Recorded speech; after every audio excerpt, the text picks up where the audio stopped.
মাননীয় মন্ত্রী ডক্টর শশী পাঁজা সঙ্গে আমি কুণাল ঘোষ কয়েকটি বিষয় আপনাদের মাধ্যমে বৃহত্তর নাগরিক সমাজের কাছে কিছু তুলে ধরার চেষ্টা করব।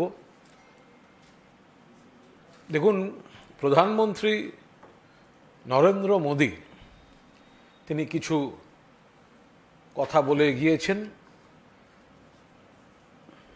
বিস্তারিত পয়েন্ট টু পয়েন্ট উত্তর ডক্টর পাঁজা দেবেন। আমি শুধু একটু কথা বলি। কাঁচের ঘরে বসে ঢিল ছুঁড়ে গেছেন। যে যে অভিযোগগুলো বিজেপি এবং নরেন্দ্র মোদীর সরকারের বিরুদ্ধে দেশ জুড়ে চলছে, যেগুলোর উনি কোনো উত্তর দিতে পারেন না, উনি সেই কথাগুলো বলছেন অন্যের দিকে আঙুল তুলে। কাঁচের ঘরে বসে ঢিল ছুঁড়লেন। তৃণমূল কংগ্রেস যে অভিযোগগুলি তুলেছে, প্রশ্নগুলি তুলেছে, একটা উত্তর দিতে পারেননি। বাংলা ভাষাকে আক্রমণ করে ব্যাকফুটে আছেন। ড্যামেজ কন্ট্রোলের জন্য ওই টেলিপ্রম্পটারে লিখে আনা বাংলা আর চোখে তাকিয়ে মুখ এদিকে, চোখের মনি এদিকে, বাংলা টেলিপ্রম্পটারে লিখে আনা বাংলা বলছেন। পেছনে অমিত মালব্য,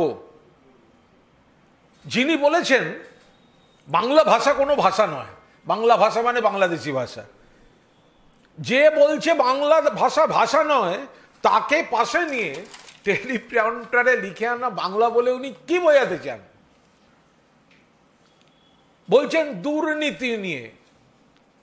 আমাদের সর্বভারতীয় সাধারণ সম্পাদক অভিষেক বন্দ্যোপাধ্যায় আগের দিনই বলেছেন, হেমন্ত বিশ্ব শর্মা থেকে আরম্ভ করে, মহারাষ্ট্র থেকে অজিত পাওয়ার থেকে আরম্ভ করে, বাংলার তথাকথিত বিরোধী দলনেতা থেকে আরম্ভ করে, যাদের বিরুদ্ধে অভিযোগ বিজেপি আঙুল তুলেছিল গ্রেপ্তারি চেয়ে, তারা তদন্ত এড়াতে বিজেপিতে গেছে এবং তারা নরেন্দ্র মোদীর দলের দিকে বসেছেন। উনি দুর্নীতি নিয়ে বলছেন। আমরা একটা ভিডিও, একবার নরেন্দ্র মোদীর মঞ্চে থাকা লোকের ভিডিওটা একটু দেখে নিই। দুর্নীতি নিয়ে বলছেন, মনে রাখবেন নরেন্দ্র মোদী দুর্নীতি নিয়ে বলছেন। নরেন্দ্র মোদী যখন দুর্নীতি নিয়ে বলছেন, তখন তার পাশে যিনি বসে আছেন, তার বিরুদ্ধেই বিজেপি দুর্নীতির অভিযোগ এনেছে, তাকে গ্রেপ্তারের দাবি করেছে এবং তারপরে তিনি বিজেপিতে যোগ দিয়েছেন। কাঁচের ঘরে বসে ঢিল ছুঁড়ে গেলেন নরেন্দ্র মোদী।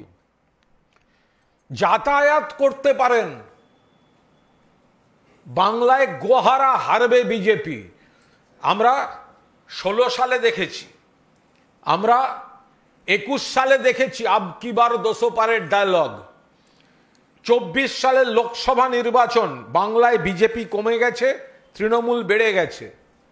এখন থেকে যে নাটকটা উনি শুরু করলেন, কাঁচের ঘরে বসে ঢিল ছুঁড়ে বাংলাকে যারা অপমান করে তাদের মঞ্চে বসিয়ে, দুর্নীতির অভিযোগ যাদের বিরুদ্ধে তাদের মঞ্চে বসিয়ে,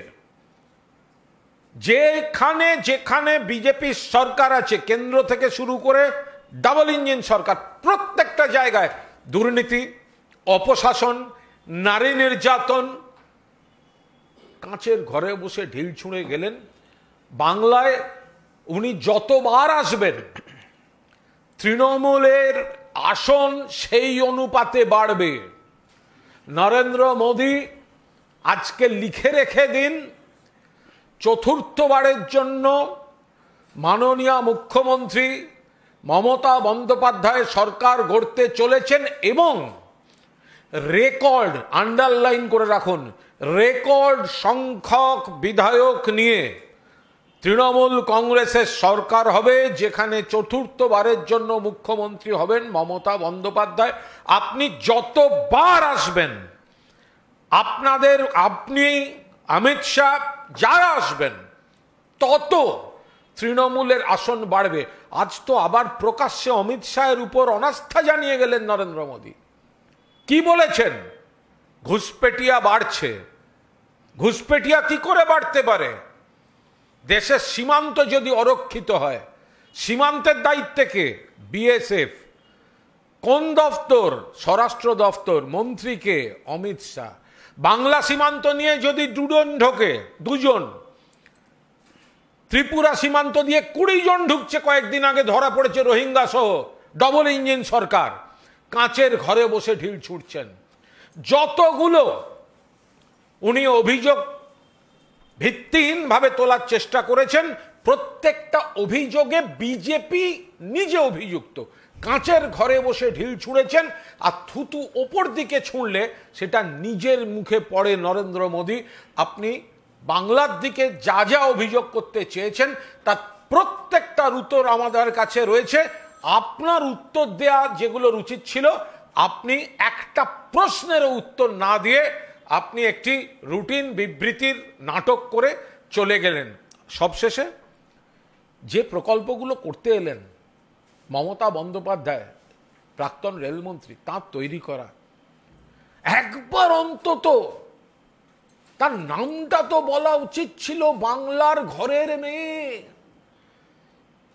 মেট্রো রেলের যে সম্প্রসারণের স্বপ্ন মমতা বন্দ্যোপাধ্যায় দেখেছিলেন, যেগুলো নিজে হাতে করেছেন, ভেবেছেন, টাকা বরাদ্দ করেছেন, আপনারা এত দেরি করেছেন। ভোটের আগে নিজের উদ্বোধনী ফলকে নাম লেখাতে এসেছেন। তো যে মহিলা, যে নারী, বাংলার যে অভিভাবক বাংলার জন্য এই কাজটা করে গেছেন, এত বড় কর্মযোগ্যটা রেলের, তার নামটা তো কৃতজ্ঞতা স্বরূপ উচ্চারণ করা উচিত ছিল। সেই সৌজন্যটুকু দেখাতে পারলেন না নরেন্দ্র মোদী। আমি ডক্টর শশী পাঁজাকে অনুরোধ করব, প্রধানমন্ত্রী কয়েকটা ভিত্তিহীন অভিযোগ বিকৃতভাবে করে গেছেন, উনি সেগুলো একদম পয়েন্ট ধরে ধরে সেগুলোর উত্তর দিচ্ছেন। কুণালদা যেখানে শেষ করলো, তাহলে ওইখানে একটা কথা বলি যে প্রধানমন্ত্রী বোধহয় বুঝতে পারেননি যে বাংলা কি আওয়াজটা তুলেছে। বাংলা বলছে ক্রেডিট দিদি, not Modi, go back Modi. সেটা তার কানে পৌঁছয়নি বোধহয়। যেটা বললেন ওইটুকু সৌজন্য তিনি দেখালেন না, কারণ মমতা বন্দ্যোপাধ্যায় কিন্তু 2011-12-তে এই পরিকল্পনাগুলো করেছেন, যেটা আজকে বাস্তবের মুখ দেখেছে। আমরা একটু বলি যে আজকে প্রধানমন্ত্রী বলেই দিলেন যে বিগত দিনগুলোতে যে আমি বক্তব্য রেখেছি সেগুলোকে খারিজ করে আজকে বলেই দিলেন যে কলকাতাতে এত আনন্দের একটা পরিবেশ, যেখানে তারা বলছেন যে দুর্গাপুজো হয় না, কিংবা দুর্গাপুজো করতে গেলে নাকি কোর্টে যেতে হয়, সেইগুলো সমস্তটা খারিজ করে দিলেন। বললেন এখন দুর্গাপুজো সমস্ত প্রস্তুতি কুমারটুলিতে, সবটা নিয়ে তিনি খুব আনন্দ প্রকাশ করেছেন। কার জন্যে এই আনন্দটা? মমতা বন্দ্যোপাধ্যায়ের জন্যেই কিন্তু এই আনন্দটা হয় বাংলার মাটিতে। বাংলা উন্নয়নের কথা বলছেন, আর মাঝে মাঝে বলছিলেন উপহার। বাংলার মানুষ উপহার চায় না, বাংলার মানুষ তার ন্যায্য দাবি, তার ন্যায্য প্রাপ্তি যেটা আছে সেইটার দাবি রাখছে, যেটা 1.93 লক্ষ কোটি টাকা। বাংলার মা মাটি মানুষ উপহার চায় না, দয়া দক্ষিণ্য চায় না, চায় যে তার গরিবের ঘর যে টাকাটা ছিল, অবশ্যই তারা দিলেন না, সেটা মমতা বন্দ্যোপাধ্যায় দিচ্ছেন। সুতরাং 12 লক্ষ বাড়ি ইতিমধ্যে তিনি দিয়ে দিয়েছেন, 16 লক্ষ এই ডিসেম্বর মাসের সূচনা হবে। সুতরাং বারবার উপহার বলে বলে তারা কিন্তু বাংলার মানুষকে অপমান করলেন।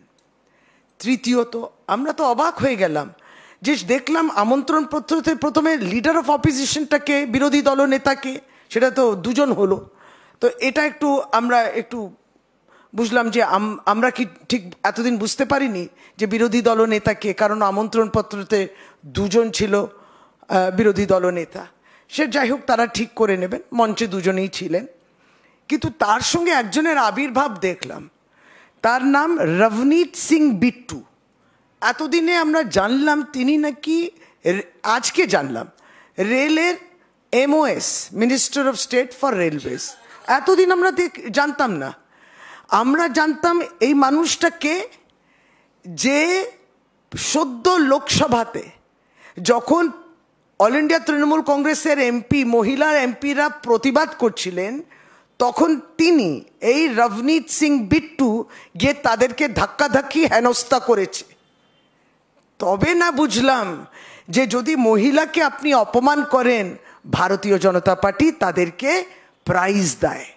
যদি আপনি মহিলাদের হেনস্থা করেন, আর বিশেষভাবে বিরোধী দলের যদি মহিলারা থাকেন, এমপিরা থাকেন, তাহলে আপনি আজকে মঞ্চে প্রধানমন্ত্রীর পাশে জায়গা পেলেন। আর এই রভনীত সিং বিট্টু, তিনি একজন শিখ। আজকে বাংলায় এসে কার সঙ্গে বসেছিলেন? এই যে দুজন বললাম লিডার অফ অপোজিশন, যাই হোক, তার মধ্যে একজন যে লিডার অফ অপোজিশন আমরা জানতাম, শুভেন্দু অধিকারী, এক সময় পাঞ্জাবি শিখদের দেখে বলেছিল তোমরা খালিস্তানি। কিন্তু রভনীত সিং বিট্টু, আপনি কিন্তু আপনার ईमानটাকে বিক্রি করলেন। আপনি अपना ईमान आपने बेच दिया। आप तरक्की ढूंढ रहे हैं, इसलिए जिसने খালিস্তানি বলা, শুভেন্দু অধিকারী খালিস্তানি বলেছিল, শিখদের অপমান করেছিল, সেটা আপনার কাছে সেই সাহস ছিল না যে তাদের কাছে ক্ষমা চাওয়া। সুকান্ত মজুমদার বলে, ডক্টর সুকান্ত মজুমদার, তিনি তার চপ্পলটা খুলে একজন শিখ পুলিশ কর্তা তার পাগড়ির উপর ছুড়ে দিয়েছিলেন। রভনীত সিং বিট্টু, আজকে আপনি তাদের সঙ্গে মঞ্চে বসে আপনি নিজের, যেমন বললাম, ইজ্জতটা বিক্রি করলেন এবং শিখ সম্প্রদায়ের পাশে আপনারা দাঁড়ালেন না। বাংলার শিখ মানুষরা তারা আজকে এইটা দেখে নিলেন। আরেকটা দেখলাম, প্রধানমন্ত্রীজি তিনি পরিযায়ী শ্রমিক যারা বাংলায় কথা বলেন তার সম্বন্ধে কিছু বললেন না। আজকে বাংলাকে নিয়ে তিনি গর্ব করছেন যে বাংলা ভাষাটাকে রাষ্ট্রভাষা, সেই আমরা ধ্রুপদ ভাষাটাকে কোন সম্মান দিয়েছি। আপনারা ঠিক করে নিন, কারণ আপনি প্রধানমন্ত্রীজি বলছেন, কিন্তু আপনার পিছনে রোতে যিনি বসে আছেন অমিত মালভিয়া, তিনি কিন্তু এই ভাষাকে পররাষ্ট্রের ভাষা করে দিয়েছেন। বলে বাংলা বলে কোনো ভাষা নেই, বাংলাদেশি। ঠিক করে নিন আপনারা। আপনি এদিকে গৌরব অনুভব করলেন, পরিযায়ী শ্রমিকরা বাংলা বলছিলেন বলে তাদেরকে বিজেপি শাসিত রাজ্যগুলোতে তাড়ানো হচ্ছে, হেনস্থা হচ্ছে, অ্যারেস্ট হচ্ছে, তাদেরকে বাংলাদেশ পাঠিয়ে দিচ্ছেন। আর এইদিকে প্রতীকী হিসেবে আপনি মেট্রো রেলে উঠছেন, কিছুজন শ্রমিককে পাশে রেখে দেখাচ্ছেন যে দেখো আমি শ্রমিকদের নিয়ে আজকে নতুন মেট্রোতে এই যাত্রাটা করছি। এই শ্রমিকরাও কিন্তু বাংলায় ভাষা কথা বলেন, তারাও কিন্তু বাংলায় কথা বলেন। প্রধানমন্ত্রীজিকে আমরা সেটা বলতে চাই। তাই আমরা আজকে এই উন্নয়নের ক্ষেত্রে আবার দু একটি ত্রুটিও দেখলাম। তিনি বললেন যে ওই যে এমপি তো নয়, চিফ মিনিস্টার, মন্ত্রী এবং প্রধানমন্ত্রী যদি কোনো ভ্রষ্টাচার করেন তাদেরকে যদি সে অ্যারেস্ট করা, তারপরে এফআইআর যদি হয় তাদেরকে জেলে ভরা, যদি 1 মাস থাকে তাহলে পরে তোমাকে রিজাইন করতে হবে, ইত্যাদি ইত্যাদি নিয়ে একটি রাতারাতি বিল প্রবেশ করলো। তখন একদিন বাকি পার্লামেন্টের সেশন, তো আপনি বের করলেন।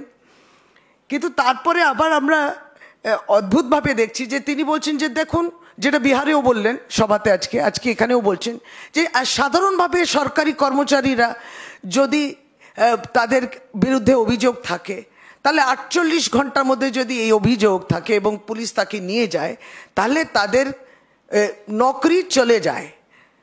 এটাও ঠিক নয়, হয় সাসপেন্ড হয়। সুতরাং তথ্য কিন্তু তিনি ভুল বলছেন।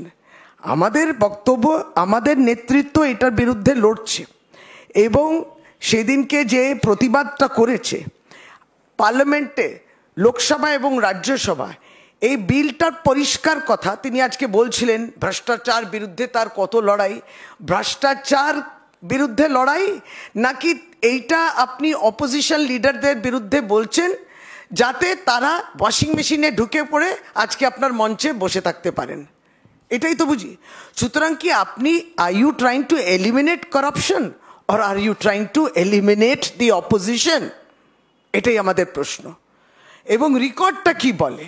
এত বিল নিয়ে বললেন, রেকর্ডটা আজকেও বলছিলেন, এই রেকর্ডটা বাজাচ্ছিলেন। প্রথমে তো ওয়াশিং মেশিনের কথাটা পরিষ্কার চলে এলো যে যদি যাদের বিরুদ্ধে অভিযোগ আছে তারা যদি ওয়াশিং মেশিনে চলে আসে বিজেপিতে তাহলে 7 খুন মাফ। তারপর তো সিবিআই ইডির যে আমরা বলেও দিয়েছি যে 5,892টে ইডি কেস রয়েছে গত 10 বছরে, মাত্র 8টির ক্ষেত্রে আপনারা প্রমাণিত করেছেন। 8টা ক্ষেত্র মানে 0.13%। বদনামটা তো থেকেই গেল, কনভিকশনটা তো হলো মাত্র 8 জনের, কিন্তু সেই বদনামটা থেকে গেল।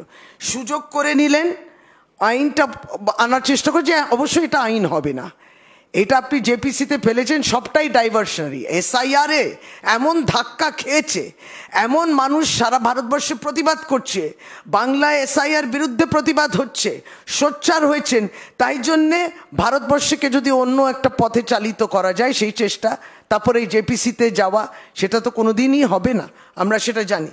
কিন্তু আপনি 25 জন লিডার, 23 জনের মধ্যে মানে 25 জন অপোজিশন লিডারকে টার্গেট করেছিলেন, তার মধ্যে 23 জন কিন্তু বিজেপিতে চলে গেল, আর কেসটাও ঠান্ডা হয়ে গেল। তাহলে কিসের আপনি এই বিলটা আনছিলেন? বিজেপির 240 জন এমপি রয়েছে, তার মধ্যে 94 জনের বিরুদ্ধে কিন্তু ক্রিমিনাল কেস রয়েছে, সিরিয়াস চার্জেস রয়েছে 63 জনের বিরুদ্ধে। কি করলেন? Bharatiya Janata party prime minister, chief minister, মন্ত্রীদের, কেন্দ্রীয় মন্ত্রী, রাজ্যের মন্ত্রীদের ধরার জন্য এই কথাগুলো বলছেন, কিন্তু ইতিমধ্যে যে চার্জেসগুলো রয়েছে তার বিরুদ্ধে আপনি কি করছেন? আমরা তো এইটুকু দেখি, হেনস্থা করবে বিজেপি, তার জায়গা হবে মঞ্চে আপনার পাশে, হেনস্থা করবে সোনার মেয়েদের, সোনার পদকদের, যারা সেই বিজেপি সাংসদ আবার টিকিট পাবে, আবার দাঁড়াবে ইত্যাদি, এইটাই দেখেছি। ফলে এই সবটাই আজকে পুরো বক্তব্যটাকে যদি ছোট্ট করে বলতে হয়, হতাশার আর্তনাদ। আরেকটু ইয়ে দেখে নেব ভিডিও, দুর্নীতি নিয়ে আরেকটা ভিডিও রয়েছে, দুর্নীতি নিয়ে একটা ভিডিও রয়েছে, আমরা একবারটি দেখে নেব।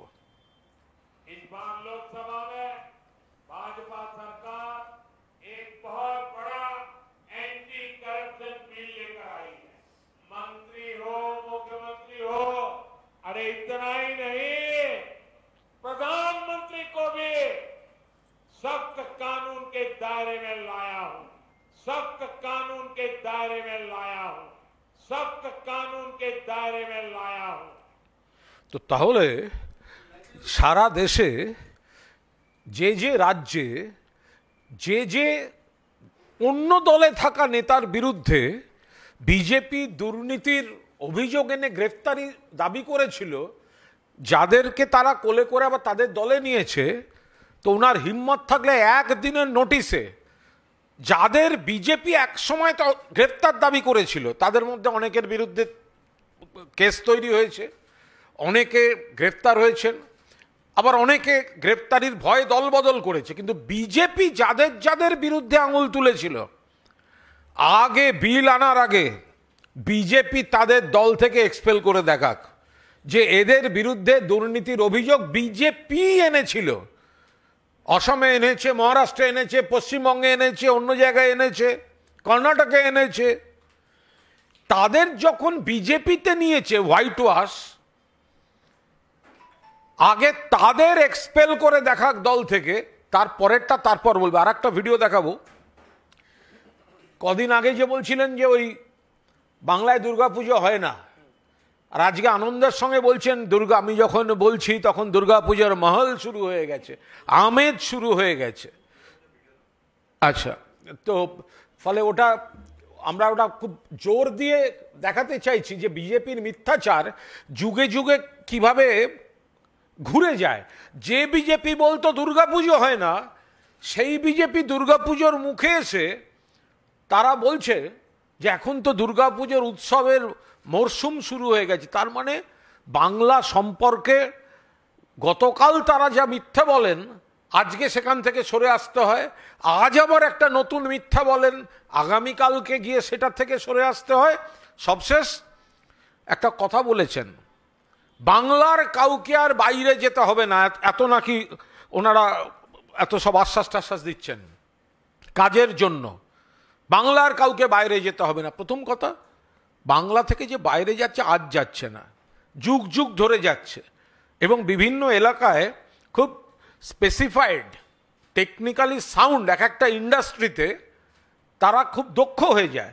অনেক ক্ষেত্রে ঠিকাদাররা নিয়ে যায়, অনেক ক্ষেত্রে তারা সেই রাজ্যে কাজ করতে করতে শুনতে পান আরও কিছু লোক লাগবে, হয়তো বাড়ির লোককে বলেন, হয়তো গ্রামের লোককে বলেন, এটা যুগ যুগ ধরে চলে আসছে। তো নরেন্দ্র মোদী কি বলছেন, বাংলা থেকে কাউকে বাইরে যেতে হবে না। নরেন্দ্র মোদী এই গ্যারেন্টিটা দিন যে অন্য রাজ্য থেকে কেউ বাংলায় আসবে না। তো বাংলা থেকে যদি 22 লক্ষ ছেলে বা কোনো কর্মী বাইরে থেকে থাকেন যুগ যুগ ধরে, তাহলে তো 1.5 কোটি অন্য রাজ্যের লোক বাংলায় রয়েছে। আপনি একটা কল দেওয়ার হিম্মত হবে আপনার, যে গোটা ভারতবর্ষে যে যার রাজ্যে কাজ করবে কেউ আর একটা অন্য রাজ্যে কাজ করতে পারবে না, এইটা বলার হিম্মত হবে ভারতবর্ষের প্রধানমন্ত্রীর? চ্যালেঞ্জ করছি ভারতবর্ষের প্রধানমন্ত্রীকে, আপনি এটা বলে দেখান।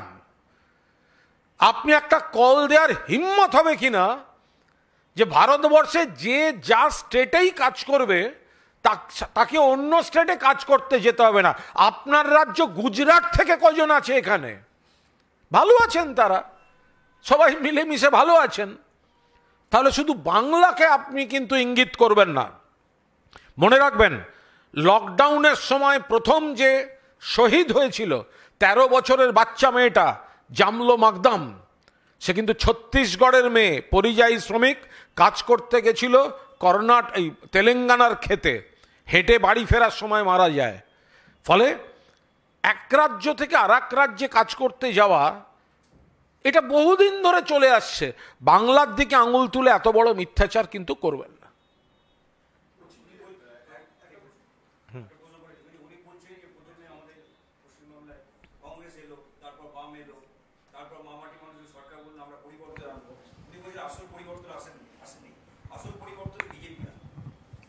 একদম ভিত্তিহীন।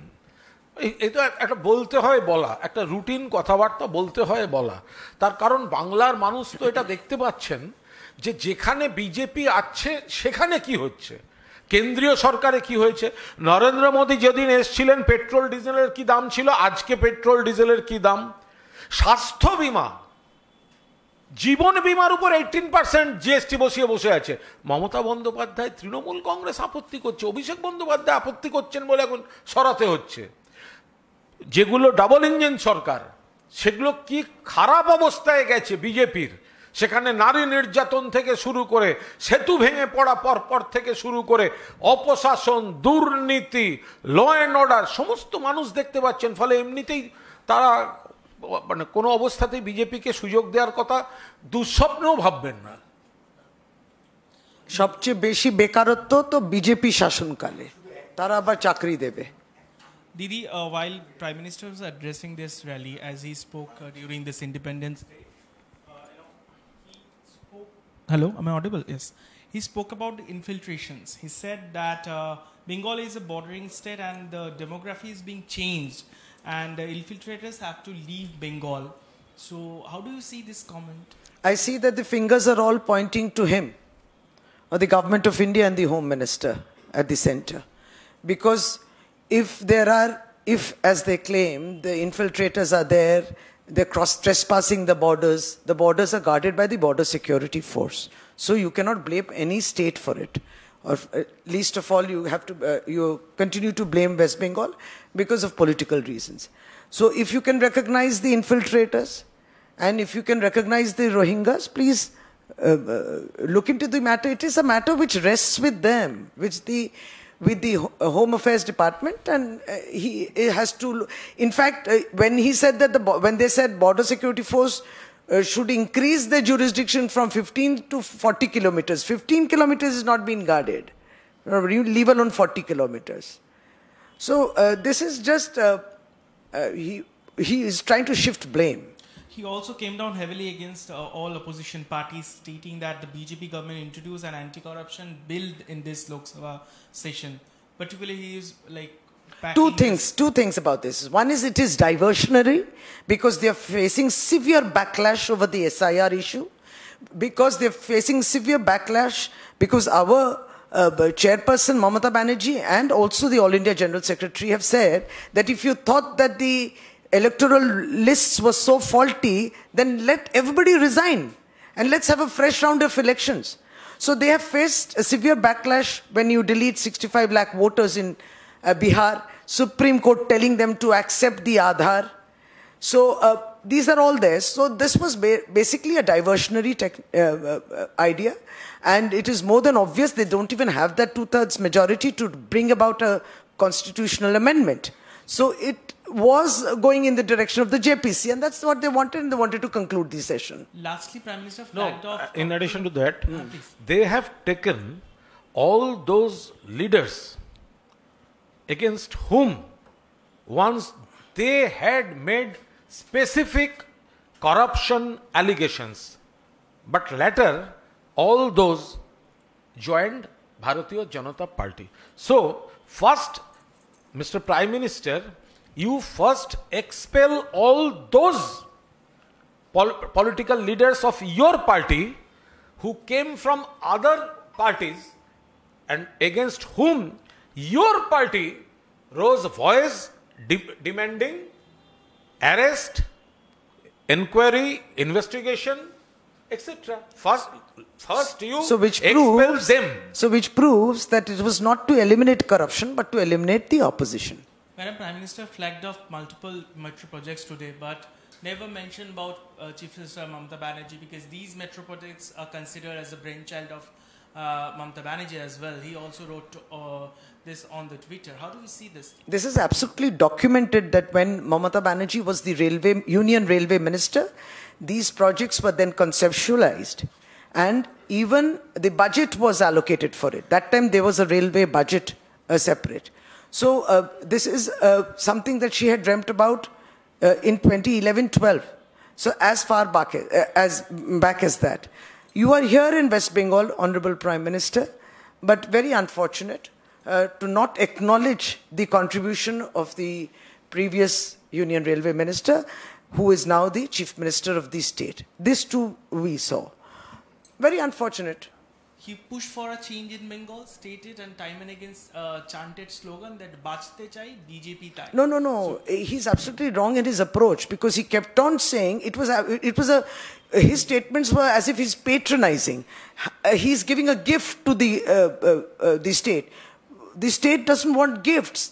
The state wants its just demands. Release the grants to the state, and these are not grants. These are funds which are due to the state. So 1.93 lakh crore is due to the state.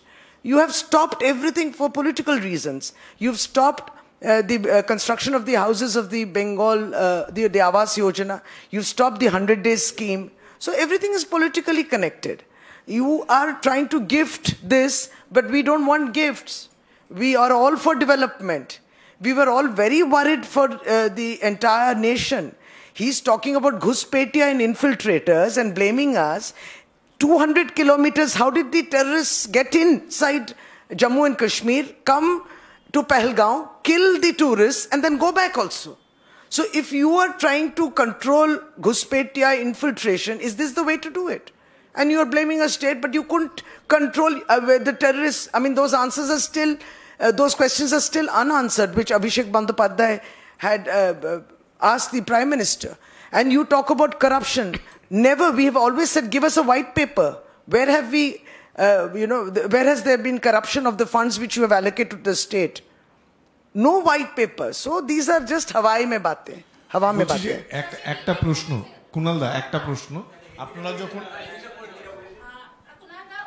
प्रधानमंत्री ने आज बंगाल के विकास की बात की, दुर्गा पूजा की बात की, मेट्रो परियोजनाओं की बात की, साथ में ये भी कहा कि बंगाल का विकास होगा तभी विकसित भारत का संकल्प पूरा होगा। देखो देश की विकास हो 11 साल से सेंट्रल गवर्नमेंट बंगाल के विकास के लिए काम कर रही है। अगर टीएमसी गवर्नमेंट रही तो बंगाल का विकास बाधित होगा। देखिए, देश का विकास तभी होगा जब भाजपा जाएगा। तो ये तो पूरा देश जानता है। तो इसीलिए खुद को डिफेंड करने के लिए वो एंटी भाजपा गवर्नमेंट वाला स्टेट्स में जाकर वो ये कंफ्यूजन तैयार करने का कोशिश कर रहा है। 2 दिन पहले बोल रहा था बंगाल में तो दुर्गा पूजा नहीं होने देता है वो लोग, आज बोल रहा है बंगाल में तो दुर्गा पूजा का महल शुरू हो गया। ये कैसा ये कंफ्यूज्ड पब्लिक है, कंफ्यूज्ड पार्टी लीडर है। वो शीशे के घर में बैठ के वो पत्थर पत्थर फेंकने का पॉलिटिक्स कर रहा है, क्योंकि जिस एलिगेशन भाजपा का खिलाफ है, भाजपा सेंट्रल गवर्नमेंट का खिलाफ है, भाजपा यूपी गवर्नमेंट का खिलाफ है, एमपी गवर्नमेंट का खिलाफ है, गुजरात गवर्नमेंट का खिलाफ है, त्रिपुरा गवर्नमेंट का खिलाफ है, असम गवर्नमेंट का खिलाफ है, वो एलिगेशंस वो यहां पे बेसलेस वे से वो यूज कर रहा है या मिसयूज कर रहा है। इसीलिए वो ये क्लियर है, वो भी जानता है, उनका पास इंटेलिजेंस रिपोर्ट का तो है, वो ये जानता है कि बंगाल में आने वाला असेंबली इलेक्शन में रिकॉर्ड सीट के साथ ममता बनर्जी 4th टाइम के लिए चीफ मिनिस्टर होने वाली है। तो प्रधानमंत्री आ सकते हैं लेकिन बीजेपी नहीं आएगी बंगाल में। কুণালদা, একটা প্রশ্ন সুশীদি আপনাকেও, সেটা হচ্ছে যে আপনারা যখন বকেয়া নিয়ে কথা বলছেন, প্রধানমন্ত্রী বলছেন যে যত টাকা পাঠানো হয় ওটা তৃণমূল কংগ্রেসের ক্যাডারদের জন্য খরচ করা হয়, তাই জন্য তো হোয়াইট পেপার, তাই জন্য তো বললাম শ্বেতপত্র দিন, একটা শ্বেতপত্র দিন। কোনো শ্বেতপত্র আসে না যদি এতই কনভিকশন থাকে, এতই আপনি মানে আপনার উপরে আস্থা থাকে যে হ্যাঁ আমরা সব লুটোপুটি করছি, তাহলে একটা শ্বেতপত্র দিন। কোথায় এর মানে যেইটুকু একটা দুটো গলদ দেখেছে, উত্তরপ্রদেশে কত গলদ, একটা টাকা বন্ধ হয়নি। বিভিন্ন বিজেপি শাসিত রাজ্যে মনরেগা ফান্ডস নিয়ে গন্ডগোল হয়েছে, কিন্তু কই একটা টাকা বন্ধ করেননি। সুতরাং এটা রাজনৈতিক উদ্দেশ্য প্রণোদিত শ্বেতপত্র দিন। কত আর দিল্লি অভিযান হয়ে গেল আমাদের। গুজরাটে রাজ্যের মন্ত্রীর ছেলে অ্যারেস্ট হয়ে গেল 100 দিনের কাজে, আর ফেক জব কার্ডে দেশের মধ্যে টপ করছে উত্তরপ্রদেশ। এই দুটোতে টাকা বন্ধ না হয়ে বাংলায় টাকা বন্ধটা হয় কি করে? সবচেয়ে বড় কথা, নরেন্দ্র মোদী বাংলার দিকে আঙুল তুলছেন আর ওনার সেন্ট্রাল গভর্নমেন্টের একের পর এক রিপোর্ট বলছে বাংলায় ভালো কাজ হচ্ছে। ফলে রাজনৈতিক ভাষণের মঞ্চে নরেন্দ্র মোদী যেটা বলছেন তার প্রশাসনিক রিপোর্ট তাকে কন্ট্রাডিক্ট করছে। বলছি এটা একটু ভালো করে বলে দিন যে বাঁচতে চাই বিজেপি চাই, আজকে এই স্লোগানটা উনি দিয়েছেন, বাঁচতে চাই বিজেপি তাই হ্যাঁ, যতদিন তৃণমূল থাকবে ততদিন বাংলার অগ্রগতি অবরুদ্ধ থাকবে।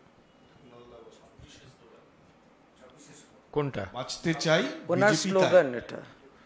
উনি বলেন যে তৃণমূলকে সরাও, বাংলা বাঁচাও, বাঁচতে চাই বিজেপি তাই। দেখুন, এগুলো সব দিবা স্বপ্ন দেখছেন, এগুলো কি একদম রুটিন মাফিক কথাবার্তা। উনিও জানেন, ওনার কাছে ইন্টেলিজেন্স রিপোর্ট আছে, উনিও জানেন বাংলায় ওনার দল। উনি একটা জিনিস জেনে রাখুন, বাংলায় মুখ্যমন্ত্রী বিধানসভা নির্বাচনের পর মমতা ব্যানার্জি থাকবেন, কিন্তু অপোজিশন লিডার পোস্টটা পাওয়ার জন্য যে এমএলএ দরকার সেইটা বিজেপি পাবে না। ফলে মুখ্যমন্ত্রী মমতা বন্দ্যোপাধ্যায় থাকবেন with record numbers of MLA, কিন্তু অপোজিশন লিডার পোস্টটা পাওয়ার জন্য যে 30 জন এমএলএ লাগে সেই সংখ্যাটা কিন্তু ভারতীয় জনতা পার্টি পাবে না। একই সঙ্গে প্রধানমন্ত্রী বলছেন যে নতুন প্রজন্মের ভবিষ্যৎ এখানে খুবই খারাপ, এখানে কোনো রকম বিনিয়োগ নেই, ক্রাইম বাড়ছে, নারী নির্যাতন বাড়ছে, তাই বিনিয়োগ আনতে গেলে, উন্নয়ন আনতে গেলে বিজেপি রেকর্ড সংখ্যক বিনিয়োগ এখানে হচ্ছে। মাননীয় শিল্পমন্ত্রী আপনারা সুযোগ দিলে তার বিস্তারিত বলে দিতে পারবেন। এবং সবচেয়ে বড় কথা, আসল পরীক্ষাটা হয় কঠিন সময়, যখন লকডাউন ছিল, সারা দেশে মাথাপিছু আয় মানুষের কমে গেছিল, কিন্তু একমাত্র পশ্চিমবঙ্গ যেখানে মানুষের মাথাপিছু আয়টা বেড়ে গেছিল। দেশের সবথেকে কঠিনতম আর্থিক সময়ও মমতা বন্দ্যোপাধ্যায়ের সরকারের বিকল্প নীতি দেখিয়ে দিয়েছে যে এখানে শিল্প, এখানে বিনিয়োগ, এখানে যে বিকল্প অর্থনীতির মডেল সাধারণ মানুষকে যেখানে আর্থিকভাবে সুরক্ষিত রাখে, ইকোনমিটাকে গ্রামে গ্রামান্তরে রোল করায়। কি বলছেন নরেন্দ্র মোদী? আপনার সরকার যে জায়গাগুলো আছে, কেন্দ্রীয় সরকার এবং রাজ্য সরকারগুলো, সেই প্রত্যেকটা জায়গার, আমি তো বলছি, কাঁচের ঘরে বসে ঢিল ছুঁড়ছেন। নারী নির্যাতন, ওনার মঞ্চে বসেছিলেন, শশীদি এক্ষুনি বললেন, মঞ্চে বসেছিলেন যিনি, তিনি মহিলাদের সঙ্গে অসভ্যতা করেছেন। ওনার এমপি ছিলেন ব্রিজভূষণ, সোনার মেয়েদের সঙ্গে শ্লীলতাহানিতে অভিযুক্ত। উন্নাও, হাতরাস, প্রয়াগরাজ, ওনার লজ্জা হওয়া উচিত। ওনার নিজের রাজ্য গুজরাটে বিলকিসের ধর্ষণকারীরা এবং তার পরিবারের খুনিরা যারা যাবজ্জীবন কারাদণ্ডে ছিল, বিজেপি সরকার জেলের গেট খুলে মালা পরিয়ে নিয়ে গেছিল, সুপ্রিম কোর্ট আবার ঘাড় ধরে ভেতরে ঢুকিয়েছে। লজ্জা হওয়া উচিত প্রধানমন্ত্রীর। নারী নির্যাতন থেকে শুরু করে, শিল্প থেকে শুরু করে, যেখানে যেখানে যতগুলো ক্রাইটেরিয়া আছে প্রত্যেকটায় ডাবল ইঞ্জিন সরকার ফেল্ড, এবং মমতা বন্দ্যোপাধ্যায় সরকার মানুষকে পরিষেবা দিচ্ছেন, উন্নয়ন দিচ্ছেন। সেই জন্যই তো মানুষ দু হাত তুলে মমতা বন্দ্যোপাধ্যায়কে সমর্থন করে। প্রধানমন্ত্রী এটাও বলছেন যে ইউপিএ সরকারের তুলনায় তার সরকার বাংলাকে 3 গুণ বেশি টাকা দিয়েছে। ইউপিএ সরকারের তুলনায় ওনার সরকার পেট্রোল, ডিজেল আর রান্নার গ্যাসের দামটা কগুণ বানিয়েছে সেটা মাইকের সামনে বললেন না কেন? সময়ের সঙ্গে টাকার ভ্যালুর তো পরিবর্তন ঘটে। এবং উনি যদি বলেন যে ইউপিএস সময়ের থেকে আমি এত টাকা বেশি দিয়েছি, তাহলে উনি ওইভাবেই বলুন ইউপিএস সময়ে তখন ছিল পেট্রোল এত টাকা, ডিজেল এত টাকা, রান্নার গ্যাস এত টাকা, কেরোসিন এত টাকা। আজকে সেটা কগুণ বাড়িয়েছেন উনি, কগুণ বাড়িয়েছেন উনি। জীবন বীমা এবং স্বাস্থ্য বীমা 18% জিএসটি বসিয়ে দিয়েছেন তার উপর। মমতাদি অভিষেকের চাপে এখন সেটাকে ওরা কমাতে বাধ্য হবে। তো ফলে এই কথাগুলো বলার মানে কি? আমাদের যদি টাকা দিয়ে থাকে এ রাজ্য সেই রাজ্য যেটা প্রাপ্য, এই রাজ্য থেকে ট্যাক্স তুলে নিয়ে যাচ্ছে বলেই তো টাকা দিচ্ছে। টাকা কত নিয়েছে সেটা বলছেন না, কিন্তু 4,64,000 সময় কত নিয়েছি, তারপরে এদের সময় কত নিয়েছি সেটা বলছেন না, আর কতটা দিলাম না ফেরত সেটাও বলছেন না। 4,64,000 কোটি টাকা গত 4 বছরে ট্যাক্স থেকে নিয়ে গেছেন, আর আমাদের পাওনা 1,95,000 কোটি টাকা এখনো পর্যন্ত দেননি। বহুবার বলা হয়েছে। প্রধানমন্ত্রী অভিযোগ করছেন যে আমরা দিল্লি থেকে টাকা পাঠাই আর বাংলায় তৃণমূল সরকার। একদম না, সেটাই তো আমরা বললাম, অসত্য কথা। এটা খারাপ লাগে যে প্রধানমন্ত্রী অসত্য কথা বলছেন। নরেন্দ্র মোদীর দলের মন্ত্রীর ছেলে অ্যারেস্ট হয়েছে, তা কে লুট করেছে? সারা ভারতবর্ষে বেকারত্ব কাদের শাসনকালে? এবার উনি বুঝুক, ইউপিএ না এনডিএ ইত্যাদি সবচেয়ে চরমে, সবচেয়ে উচ্চতায় রয়েছে বেকারত্ব তাদের শাসনকালে 2014 পরে। এবং যে দলের প্রাক্তন সভাপতিকে, যে দলের প্রাক্তন সাংসদকে, যে দলের প্রাক্তন জাতীয় স্তরের সহসভাপতিকে প্রধানমন্ত্রীর সভার দিন বেঙ্গালুরুতে আর্ট অফ লিভিংয়ে চলে যেতে হয়, সেই দলের প্রতি যার নিজেরই আস্থা নেই, সেই দলের প্রধানমন্ত্রীর কথায় বাংলার মানুষ আস্থা রাখবে নাকি? দিলীপ ঘোষ প্রাক্তন সভাপতি, প্রাক্তন সর্বভারতীয় সহসভাপতি, প্রাক্তন এমপি, তিনি প্রধানমন্ত্রীর সভার দিন প্রধানমন্ত্রীর সভায় আস্থা রাখতে না পেরে বেঙ্গালুরুতে শ্রী শ্রী রবিশঙ্করের কাছে চলে গেছেন, দিলীপ শঙ্কর। তো সুতরাং তিনি যদি প্রধানমন্ত্রীর উপর আস্থা রাখতে না পারেন, তো বাংলার মানুষ কে আস্থা রাখবে? সরকারি মঞ্চ, সেই সরকারি মঞ্চ থেকে কেন্দ্রীয় রেল প্রতিমন্ত্রী তিনি বলছেন যে এখানকার সাংসদ, মূলত তৃণমূল সাংসদদের দিকে তিনি উল্লেখ করে বলছেন এখানকার সাংসদরা কুয়োর মধ্যে থাকে। হ্যাঁ, যে কুয়োতে গিয়ে উনি ধাক্কাধাক্কি করলেন, যেই কুয়োতে গিয়ে লোকসভাতে তিনি ধাক্কাধাক্কি করলেন, কি ইঙ্গিত দেওয়ার চেষ্টা করছেন? একটা সরকারি মঞ্চ থেকে বলছেন। সুতরাং হেনস্থার শিকার হয়েছেন মহিলা এমপিরা। এবার বলুক তারা। আর লাস্টে বলে দেব, শিখ সম্প্রদায় থেকে একটা স্টেটমেন্ট বেরিয়েছে এই বিট্টুর আগেনস্টে। আজকে কেন্দ্রীয় মন্ত্রী এসছে, তারপর তাদের ধিক্কার জানিয়ে স্টেটমেন্ট বলে আমরা সেটা পড়ে শোনাবো। সরকারি মঞ্চে মাননীয় প্রধানমন্ত্রী নিজে বললেন আগে ভি কুছ বলেঙ্গে, কিন্তু অন্য মঞ্চে গিয়ে বললেন কিনা শুনলেন তো আপনি? দমদমে শিল্প হাব তৈরির ঘোষণা করেছেন এবং বিকশিত বাংলার ঘোষণা প্রচুর। এই দেশ অনেক ঘোষণা শুনেছে, বাস্তবের মুখ দেখেনি। অনেক ঘোষণা, ডেমোগ্রাফিক মিশন, এই মিশন সেই মিশন, যে যেখানে দাঁড়িয়ে। আর আপনাকে কত ট্রিলিয়ন ইকোনমি এসব শুনেছেন আপনি। সবচেয়ে বেশি ফুড ইনফ্লেশন এই দেশে, মানুষ খেতে পাচ্ছেন না। কি বলছেন?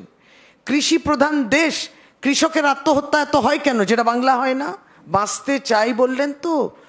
কৃষকরা এখানে বেঁচে রয়েছে, ওই কৃষকরা হাহাকার করছেন সারা দেশে, তারা বাঁচতে চায়। আপনি কি করেছেন? আমরা মাটি খাবো না আমরা সিমেন্ট খাবো? কার উন্নয়ন হয়েছে?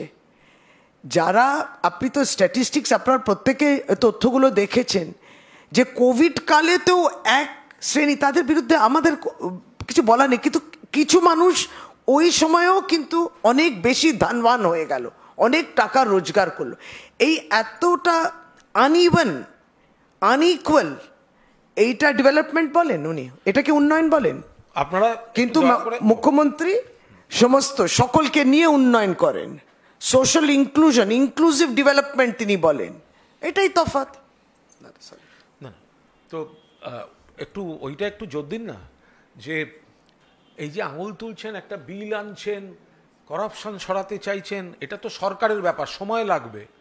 প্রথম ওটা উনি করে দেখান না, যে ওনার সদিচ্ছা আছে, যে শব্দটা ডক্টর পাঁজা ইউজ করলেন, সদিচ্ছা, যে যাদেরকে ওরা নিয়েছেন বিভিন্ন রাজ্যে, যাদের বিরুদ্ধে করাপশনের অভিযোগ ছিল, অন্য কেউ না, বিজেপি তুলেছে, যাদের গ্রেপ্তার চেয়েছে, তদন্ত চেয়েছে, তাদেরকে আগে দল থেকে বহিষ্কার করুন, তারপর নিজেরা আগে সদিচ্ছার প্রমাণ দিন।